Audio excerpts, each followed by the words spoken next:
भक्तों, हर हर महादेव। रामायण पाठ के क्रम में हम आज चर्चा करेंगे उस प्रसंग का जिसमें नारद मुनि जी भगवान विष्णु को श्राप देते हैं जब वह नारी के विरह में व्याकुल थे। जब वह राजा शीलनिधि के यहाँ जाते हैं अपना विवाह कराने, स्वयंवर कराने, और उनका स्वयंवर उससे हो नहीं पाता है। भगवान विष्णु एक राजा के पुत्र का रूप बनाकर वहाँ पे आते हैं और विश्व मोहिनी के साथ स्वयंवर करके चले जाते हैं। तो नारद जी क्रोधित हो जाते हैं और यह ठान लेते हैं कि हम विष्णु जी को श्राप देंगे। तो उन्हीं चौपाइयों का हम गायन करेंगे और उनका भावार्थ समझेंगे। तो आइए शुरू करते हैं। परम स्वतंत्र न सिर पर कोई, भाव ही मन ही करऊँ तुम सोई। भले ही मंद मंदे भल करहूँ, विस्मय हरस नहीं कछु धरहूँ। डकई डकई पर चेऊ सब काहू, अति असंक मन सदा उछाहू। कर्म शुभाशुभ तुम ही न बाधा, अब लगी तुम ही न काहू साधा। नारद मुनि कहते हैं भगवान विष्णु से कि आप परम स्वतंत्र हो, आपके सिर के ऊपर कोई नहीं है, मतलब आपके ऊपर किसी का अनुशासन नहीं है। आपके मन में जो आता है, आपको जो भाता है, आप वही कर देते हो। भले को बुरा और बुरे का भला कर देते हो। हृदय में हर्ष विषाद कुछ भी नहीं करते हो। सबको आप हमेशा ठग ठग कर परख गए हो, अत्यंत निडर हो गए हो, और इसी से मन में उत्साह रहता है। शुभ और अशुभ कर्म तुमको बांध नहीं सकते हैं। अब तुमको किसी ने ठीक नहीं किया। नारद मुनि जी कहते हैं कि आप तक आपको किसी ने सुधार नहीं किया। आपके इन कृत्यों पर भले भवन अब बायन दीना, पाहूँगे फल आपन कीना। बंचे मोहि जवनि धरि धीरा, होई तनु धरहूँ श्राप मम एहा। कपि आकृत तुम कीन तु हमारी, करी हैं किस सहाय तुम्हारी। मम उपकार कीन तुम भारी, नारी विरह तुम हो दुखारी। नारद मुनि जी कहते हैं कि आज तक आपको किसी ने ठीक नहीं किया, लेकिन आपने आप अच्छे घर में बैर किया है, बैना दिया है। अब उसका भली भांति आपको दंड मिलेगा। और जिस शरीर को धारण करके तुमने मुझे ठगा है, वही शरीर तुम धारण करोगे। यह मेरा श्राप है। कुल मिलाकर नारद जी कहते हैं कि आपने राजा का रूप बनाकर मुझे ठगा है, तो आपको एक राजा के पुत्र का रूप धारण करना पड़ेगा। कब आखिर तुम कीन हमारी, आपने मुझे बंदर का स्वरूप प्रदान किया है, वही आपको उस जन्म में आपकी सहायता करेंगे। आपने मेरा अच्छा उपकार किया है, मुझे नारी विरह का कष्ट दिया है, तो आप भी नारी के विरह में कष्ट पाएंगे। ऐसा श्राप नारद मुनि जी भगवान विष्णु को दे रहे हैं। श्राप शीस धरि हरस हिय, प्रभु बहु विनती कीन। निज माया के प्रबलता करस कृपा निधि लीन। भगवान विष्णु नारद के दिए गए श्राप को अपने शीश पर धारण करते हैं, स्वीकार करते हैं, और इसके बाद जिन्होंने अपनी माया का विस्तार किया था 1200 कोस की नगरी का, उसको भगवान विष्णु ने इशारे से अपनी माया को समेट लिया। जब हरि माया दूरी निवारी, नहीं तहर मान राजकुमारी। तब मुनि अति सभीत हरि चरना, गहे पाही पर तारती हरना। जब भगवान विष्णु ने अपनी माया को समेट लिया, तब वहाँ पर न राजा थे न राजकुमारी थी।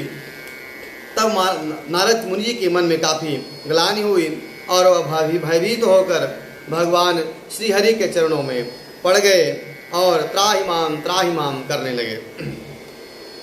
मृषा हो मम श्राप कृपाला, मम इच्छा कह दीन दयाला, मैं दुर्वचन कहे बहु तेरे, कह मुनि पाप मिटई किमि मेरे। तब नारद मुनि जी कहते हैं कि प्रभु जी, मैंने आपको श्राप दे दिया, तब और आपको मैंने कई प्रकार से दुर्वचन कहे, कठोर शब्द कहे, यह मेरे जो श्राप हैं वह कैसे मिटेंगे। तब भगवान विष्णु कहते हैं कि इस पर आप शोक मत करिए, यह मेरी इच्छा से ही हुआ है।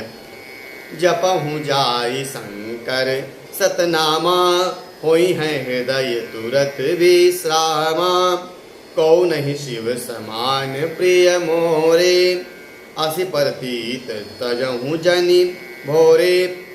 तब भगवान श्री हरि विष्णु कहते हैं कि आप जाकर भगवान शिव के सतनाम का पाठ करिए, उससे आपके मन को, हृदय को शांति मिलेगी, क्योंकि भगवान शिव के समान मेरा कोई प्रिय नहीं है। जेहि पर कृपा न करहि पुरारी, सो न पाव मुनि भगति हमारी, असुर धरि महि बिचरहु जाई, अवन तुम्हि माया नियराई। तब भगवान विष्णु कहते हैं कि जिस पर कृपा करते हैं भगवान शिव, वही भक्त हमारी भक्ति पाता है, और जिस पर भगवान शिव की कृपा नहीं होती है वह मेरी भक्ति नहीं पा सकता है। अब इस तरह से आप जाइए और संसार में भ्रमण करिए, अब आपको मेरी माया कभी परेशान नहीं करेगी। बहुविधि मुनहि प्रबोधि प्रभु, तब भय अंतर ध्यान, सत्यलोक नारद चले, करत राम गुण गान। इस प्रकार श्री हरि विष्णु ने नारद जी को बहुत प्रकार से समझाया, और फिर नारद मुनि सत्यलोक के लिए चल दिए, भगवान श्री हरि के नाम का गुणगान करते हुए। हर गण मुनि जात पत देखी, विगत मोह मन हर्ष विषेखी, अति सभीत नारद पहि आए, गही पदयारत बचन सुनाए।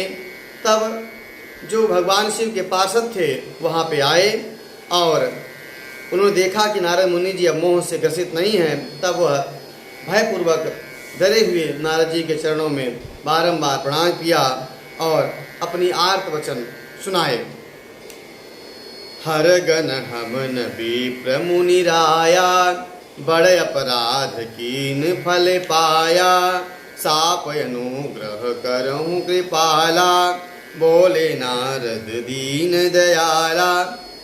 तब भगवान शिव के गण कहते हैं कि विप्रवर, हम मुनिवर, हम लोग विप्र नहीं हैं, ब्राह्मण नहीं हैं, हम भगवान शिव के गण हैं, हमसे बहुत बड़ा अपराध हुआ, आप वह करिए जिससे हम लोगों का जो श्राप है वह दूर हो जाए। दीनों पर कृपा करने वाले आप मुझ पर कृपा करिए। ऐसा भगवान शिव के जो गण थे वह नारद जी से विनती करते हैं। निश्चर जाओ हो तुम दो, वैभव विपुल तेज बल हो, भुज बल विश्वजितव तुम जहिया, धरि हैं विष्णु मनुज तनु तहिया, समर मरन हरिहन हाथ तुम्हारा, होई है मुकुट न पुनि संसारा, चले जुगल मुनि पद शिर नाई, भये निशाचर काल ही खाई। तब नारद मुनि जी उन शिवगणों से कहते हैं कि आप लोग दोनों राक्षस कुल में जन्म लेंगे, लेकिन आपका जन्म काफ़ी संपन्न और काफ़ी वैभव ख्याति उपलब्ध राक्षस कुल में आपका जन्म होगा। आप लोग संसार में बहुत नाम प्राप्त करेंगे और आपके संसार के लिए, आपके संहार के लिए, आपकी मुक्ति के लिए भगवान श्री मनुष्य का रूप धारण करेंगे और युद्ध में उनके हाथों ही आपकी मृत्यु होगी और संसार से आप लोग मुक्त हो जाएंगे। इस प्रकार के वचन सुनकर दोनों नारद मुनि को शीश नवाकर वहाँ से चल दिए। एक कल्प ही हेतु प्रभु लीन मनुज अवतार, सुरंजन सज्जन सुखद हरिभंजन भुवि भार। देवताओं को प्रसन्न करने वाले, सज्जनों को सुख देने वाले, पृथ्वी का भार हरण करने वाले भगवान का एक कल्प में इस तरह से मनुष्य का अवतार हुआ। यह कथा भगवान शिव शंकर माता पार्वती के निवेदन पर सुना रहे हैं। माता पार्वती ने पूछा था कि मुझे यह बताइए कि नारद मुनि जी जो कि भगवान विष्णु के भक्त हैं और भगवान विष्णु के परम प्रिय है, तो उन्होंने भगवान विष्णु को श्राप किस लिए दिया, मुझे यह प्रसंग सुनाइए। और तो भगवान शिव शंकर ने उन्हें यह नारद मोह का जो प्रसंग था वह सुनाया कि किस कारण से नारद मुनि ने भगवान विष्णु को श्राप दिया था। आज की कथा यहीं तक। अगले भाग में हम भगवान शिव और माता पार्वती के प्रसंग का जो संवाद चल रहा है राम कथा के सुनने का, उसको हम जारी रखेंगे। हर हर